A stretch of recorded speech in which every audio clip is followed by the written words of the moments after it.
Hello students, you are being welcomed on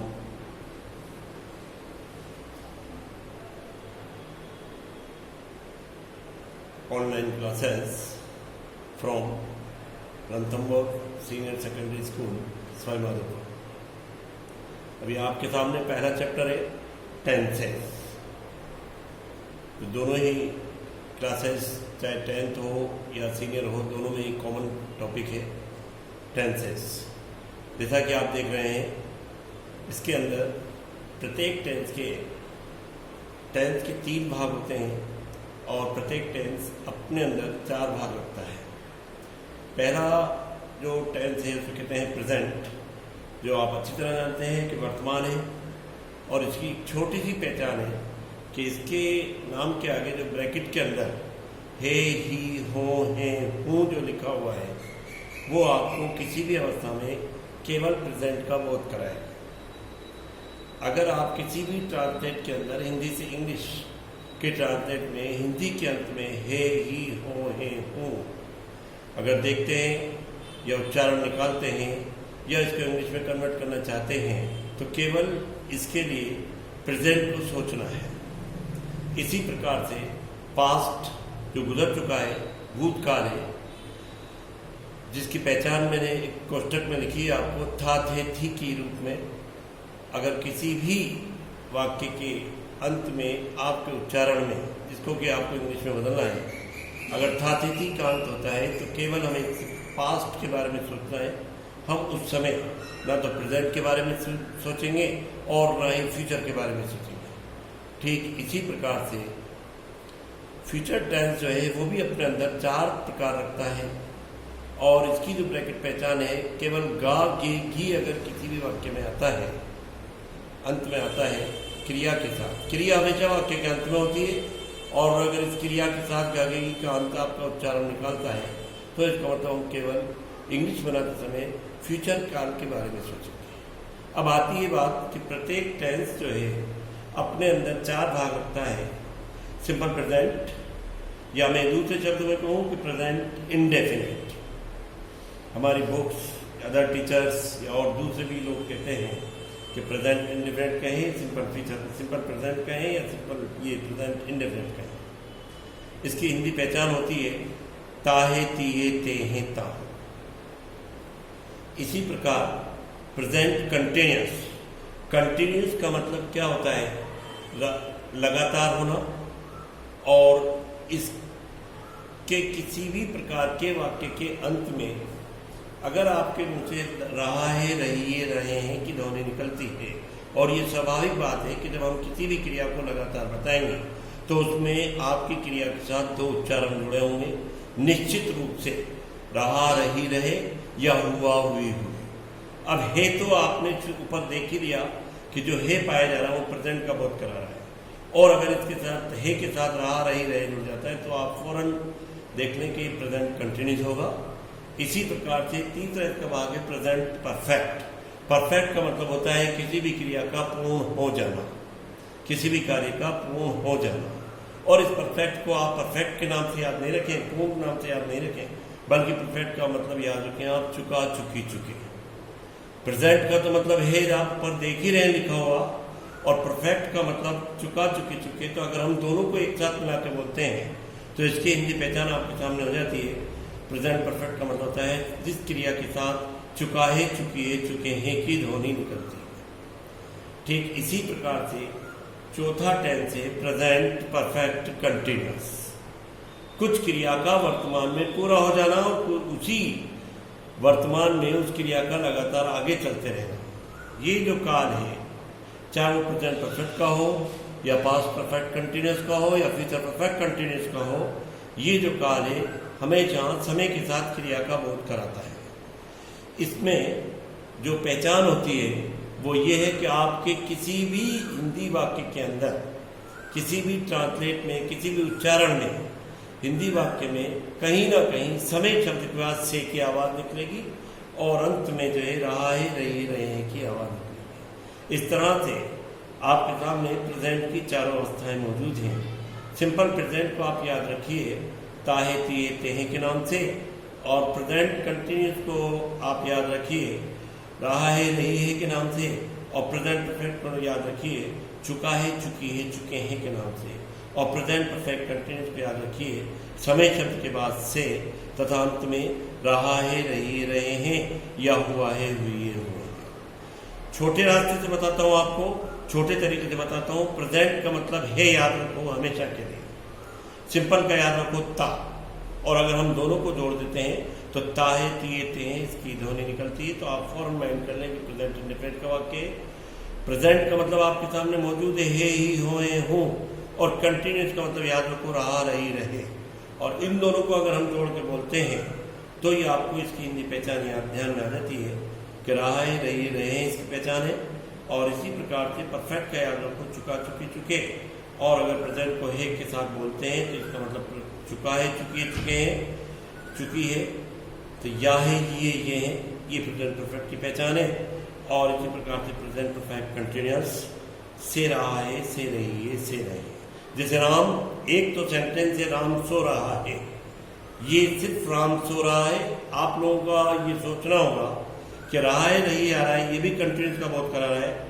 और नीचे चौथे नंबर का जो टेंस है राम 2 घंटे से सो रहा है, इसमें भी रहा है रही अंत में आ रहा है। परंतु दोनों वाक्यों में उदाहरण के अंदर आप देख रहे हैं कि प्रेजेंट कंटिन्यूअस के अंदर समय का कोई बोध नहीं है, जबकि प्रेजेंट परफेक्ट कंटिन्यूअस के अंदर समय का बोध है। राम 2 घंटे से सो रहा है या राम 2 बजे से पढ़ रहा है।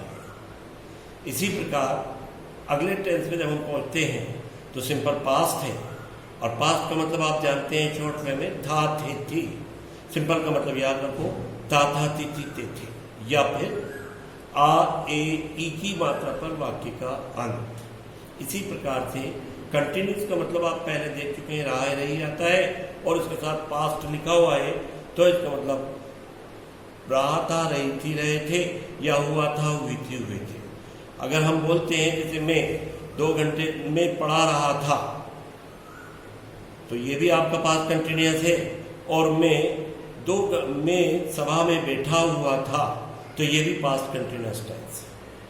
हुआ हुई का भी बहुत कराता है ये और रहा रही का भी बहुत कराता है। इसी प्रकार से पास्ट परफेक्ट का अर्थ पूर्ण तरह से आपको ध्यान रखना है। जब क्रिया पूरी हो जाती है चुका चुकी लगा हुआ है, इसका मतलब पास्ट का मतलब था और परफेक्ट का मतलब चुका चुकी। तो इसका मतलब क्या होगा चुका था चुकी थी चुके थे तथा या था ये थी ये थे। जैसे मैं गृह कार्य कर चुका था या मैंने गृह कार्य कर लिया था। या था ये थी ये थे आ रहा है तो पास्ट परफेक्ट का बाद का बोध करा रहा है। और रहा था ये चुका था चुकी थे आ रहा है तो पास्ट परफेक्ट का बोध करा रहा है। इसी प्रकार से पास्ट परफेक्ट कंटिन्यूअस है। परफेक्ट कंटिन्यूअस टेंस हमेशा अपने साथ समय लाता है क्रिया के साथ। क्रिया की अवस्था ऐसी होती है कि कोई ना कोई समय का बोध कराती है, चाहे वो समय निश्चित हो या अनिश्चित हो, पॉइंट ऑफ टाइम या पीरियड ऑफ टाइम। इसी प्रकार से फ्यूचर टेंस है। आपको फ्यूचर के अंदर जाना है तो केवल गागी से देखना है। हम सिंपल फ्यूचर को देखते हैं तो इसकी पहचान है कि हिंदी में गाय गेगी। और फ्यूचर कंटिन्यूस को देखते हैं तो कंटिन्यूस का मतलब नेचर बन जाना चाहिए आपका कि रहा रही याद रखें। फ्यूचर का मतलब याद है आपको गागी। तो फ्यूचर कंटिन्यूस की हिंदी पहचान होगी आपकी रहा होगा रही होगी रहे होंगे या हुआ होगा हुई होगी हुए होंगे। इसी प्रकार से फ्यूचर परफेक्ट का मतलब आप जान चुके हैं पहले भी चुका चुकी चुकी याद रखो। फ्यूचर का मतलब गागेगी तो इसका मतलब क्या होगा इसकी हिंदी पहचान होगी। फ्यूचर परफेक्ट का मतलब है चुका होगा चुकी होगी चुके होंगे तथा या होगा ये होगी ये होंगे। इसी प्रकार से फ्यूचर परफेक्ट कंटिन्यूअस है। परफेक्ट कंटिन्यूअस आप सीख चुके हैं कि समय का बोध कराता है। किसी भी वाक्य में समय के साथ क्रिया का लगातार हो, चाहे वो समय निश्चित हो या चाहे वो समय अनिश्चित हो, वो क्रिया लगातार हो रही है समय के साथ तो इसका मतलब परफेक्ट कंटिन्यूअस टेंस है। और अगर आगे ध्वनि निकलती है रहा होगा रही होगी तो इसका मतलब वो फ्यूचर परफेक्ट कंटिन्यूअस टेंस है।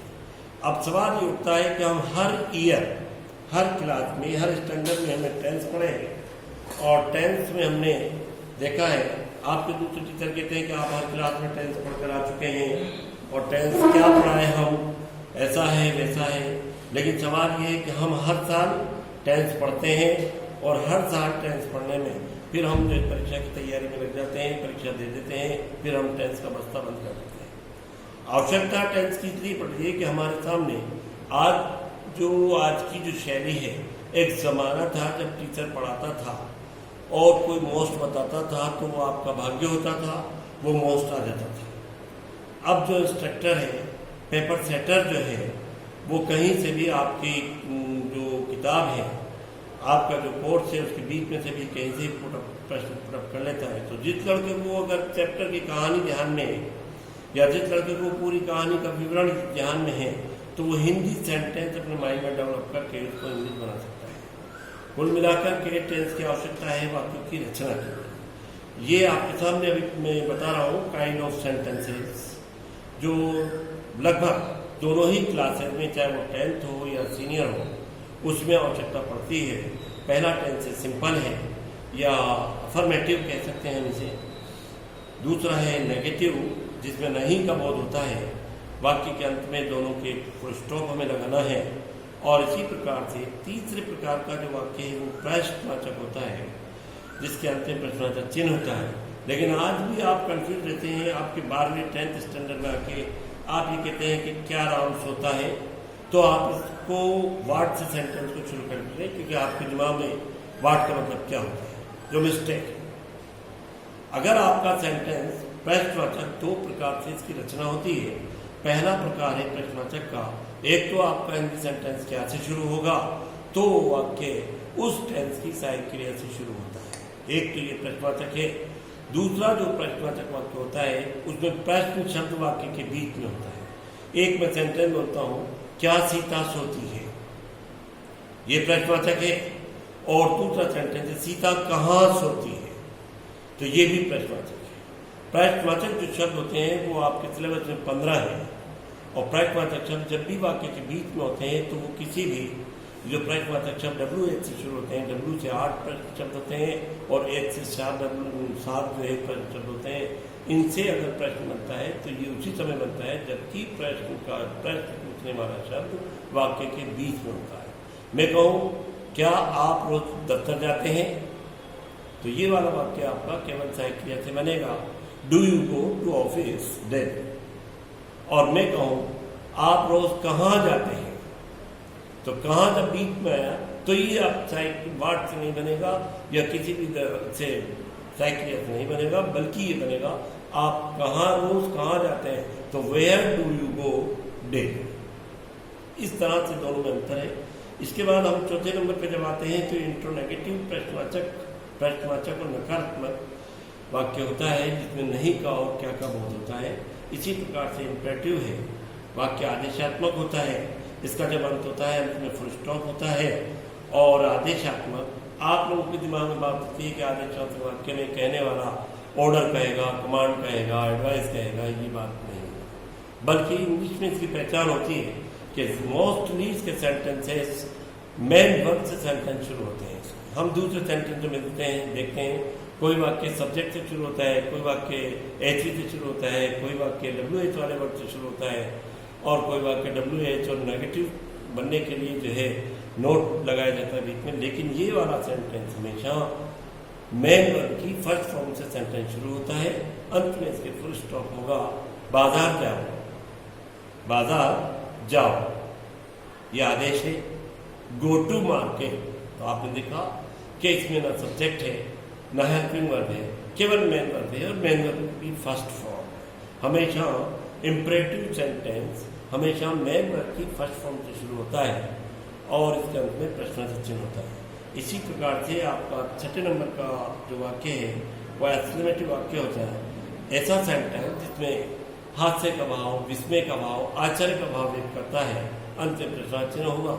अधिकतर वाक्य हुर्रे, आह, ओ, अलास, गुड लक, इस प्रकार के शब्दों से शुरू होते हैं।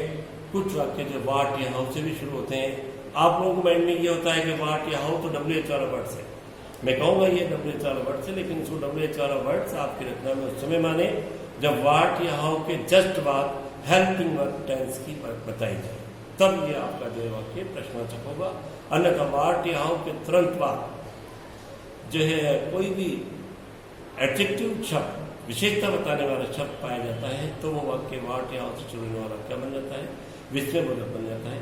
और इसी प्रकार से ऑपरेटिव सेंटेंस है जिसको हम हिंदी में कहते हैं भाववाचक है, इसका जो अंत होता है विस्मयादिबोधक चिन्ह से ही अंत होता है। एक्सक्लेमेटिव का भी अंत विस्मयादिबोधक चिन्ह से होता है, लेकिन दोनों में डिफरेंस है। हमेशा ऑपरेटिव सेंटेंस अंग्रेजी के अंदर में से शुरू